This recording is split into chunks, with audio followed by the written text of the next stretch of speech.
Imagine running to and fro on a very hot day, busy with work, making calls, replying to SMS, shooting emails, finding info on the web, and suddenly you run out of juice.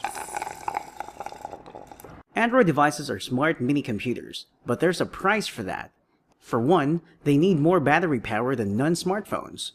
How do you make your battery last longer so you can use your device longer? Hi, I'm Mark. Welcome to Android Authority.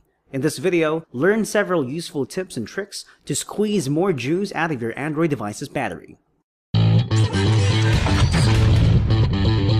The first tip is a common sense one. Turning off features that aren't in use, particularly features that can whittle down your battery level fast. Which features are these? For starters, there's Bluetooth, Wi-Fi, portable Wi-Fi hotspot, GPS, mobile data, and NFC. Leaving them on will eat a chunk of your battery power, so kill them when not in use. If you use these features frequently, it can be a big pain in the behind to keep turning these features on or off during the day. To keep your sanity, you can use the power control widget to quickly toggle those features.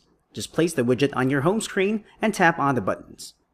Haptic feedback can also eat battery power. Those little vibrations that you feel when you interact with the UI or when you get alerts is powered by a small vibration motor, which uses battery power. Guess what happens to your battery if you turn that motor off? If you want a more automated approach to controlling these power-sapping features, you can seek the help of apps such as Automated, Tasker, or Juice Defender. Disabling the options in Settings, Location Services can also help conserve power a bit. This way too, no app will be able to pinpoint your precise location with the help of either Wi-Fi networks, mobile networks, or GPS without your approval. Also, if your device allows you to, you can use the Restrict Background Data option to prevent all apps or individual apps from downloading or uploading data in the background. This can also conserve some of your battery power. If you must connect to the internet and you can choose between Wi-Fi or mobile data, choose Wi-Fi as it eats less battery. Mobile network connections tend to fluctuate, so your device's antenna will need some extra power to keep the connection strong and stable. Same thing for phone calls. Your phone tends to use more energy when making calls in a low signal area. This tip can actually be summarized into a bottom line. Find strong network signals. You'll be using your battery more efficiently that way.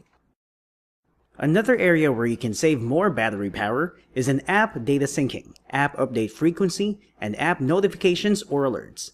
Many apps need to sync data with external servers. Naturally, the process uses battery power. Apps like Facebook, Twitter, Instagram, RSS readers, news apps, weather widgets, stock tickers, and the like need to fetch updates from the internet at regular intervals. If you want to save battery power, you need to pull the reins in. You can disable auto-syncing for such apps or set them to get updates less frequently, or, at the very least, be extremely selective with which app to allow the auto-sync. Some widgets need to be placed on a leash too, because they connect to the internet to fetch updates and data. Weather widgets, for instance. Again, you can lessen the update frequency for such widgets. Also, use widgets sparingly. Widget overpopulation can speed up battery drain and slow down your device. Along the same vein, ad-supported apps also contribute to faster battery drain. Such apps fetch ads off the net and upload user data for targeted ads, and in the process consume battery power. Opt for ad-free apps.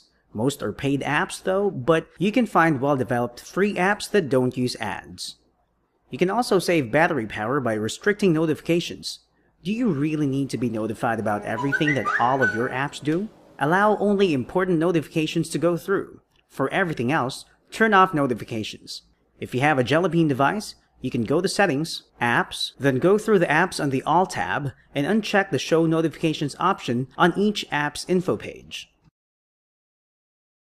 This is probably not news anymore. The brighter your screen, the more power it uses. Therefore, dim the lights and lessen power consumption. Go manual on this one instead of using the auto brightness feature. Auto brightness uses power because it activates the light sensors to detect light levels from the surrounding. So, it's not a very viable solution at all if you want to conserve power. And, as I've told you earlier, turn off unused features, including the screen. Set your screen to sleep or timeout quickly after becoming idle. If your device allows it, set the screen timeout to 15 seconds.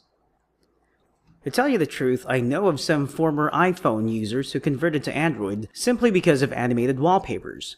Live wallpapers look cool and awesome, but they also use device resources, especially battery power. You might argue that they use minimal power, but minimal is still something to someone who wants to squeeze every last drop of juice from the battery. Therefore, prefer static wallpapers to live wallpapers. Or, if you really can't live without any home screen animation, at least choose the stock live wallpapers, or those that are well coded.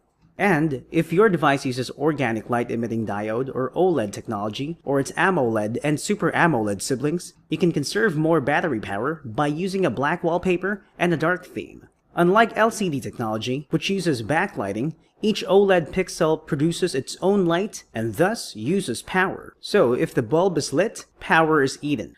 Black pixels are unlit bulbs, so they don't eat power. Therefore, a black background means many unlit bulbs, lesser power then. Has an app been hogging down your CPU and eating your battery power fast?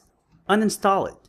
There's no use for an app that constantly misbehaves, hogs resources, and suck out your device's juice big time. To help you identify these delinquent apps, you can use apps such as Watchdog Task Manager Lite. It alerts you when an app vacuums too much CPU power than intended. Eliminate these apps to help increase battery life. Also, always keep your apps up to date. Updates not only fix bugs or add features, but also often help the app consume less power. Some OEM customized versions of Android include a power-saving mode feature that can help cut down on power consumption. When active, it usually limits CPU performance, disables haptic feedback, lowers screen brightness, disables mobile data, and lowers the brightness level of the browser's background. But if you're a heavy user, this mode might degrade performance. So, when using your device intensively, you might want to disable power saving mode. If you've rooted your Android, you're in luck. If not, it's probably high time to do it. A rooted device opens up several more ways to lessen battery consumption. One way is to remove apps that OEMs and network carriers pre-install on your device. Some of such apps are actually useful, but most others are just energy-sapping bloat.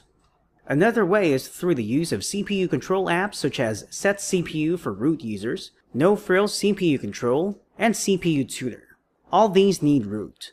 Such apps let you set a lower CPU speed, which also lowers battery use. Or, if needed, you can max out your device's performance power by using the highest CPU speed, but this will drain your battery faster, of course. A third way is through custom kernels and custom ROMs, many of which promise more efficient use of resources and better battery life. Third-party Android developers often offer slimmer, trimmed down, and lighter versions of Android that also eat up less power. If the tips and tricks that I've been talking about for the past few minutes still don't satisfy your need for longer battery life, there are still a few things for you to try. One is to buy a spare battery if your device has a removable battery pack. Prefer OEM batteries to third-party batteries. OEM accessories tend to last longer and are more reliable than third-party accessories. Of course, you may also buy third-party high-capacity extended batteries, or portable juice packs, also known as portable battery banks. But do some research first and buy only from reliable manufacturers. Lastly, learn how to take care of your battery. For example, for lithium-ion batteries, don't fully discharge your battery before recharging it. Such habit is harmful to your battery. See more battery care tips in this video's companion article on Android Authority. Stretching your Android device's battery life requires discipline and responsibility from you as user. It requires energy-saving habits. In this video, I've shown you several ways to cut down your energy consumption and extend your Android device's battery life. I hope you find this video helpful. For more Android guides, news, and reviews, visit AndroidAuthority.com and subscribe to our YouTube channel.